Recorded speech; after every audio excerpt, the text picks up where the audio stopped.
Hey guys, in this video I'm going to show you how to fix battery icon is not showing on Windows 11 taskbar. So I want you to head over here and see that there is no battery icon over here.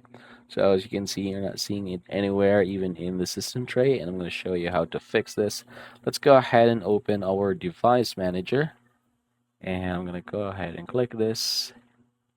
And then we're just going to go ahead and drag it down here so you can see it clearly.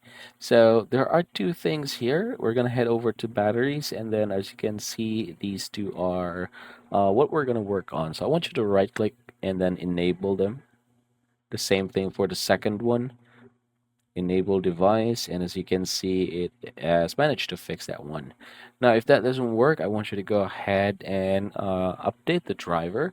So go ahead and click this one and then search automatically for drivers. Your PC would usually have that. And then do the same thing for the second one, update it. There you go. And yeah, once you're done with that and this still does not show up, I want you to restart your PC and see if this works.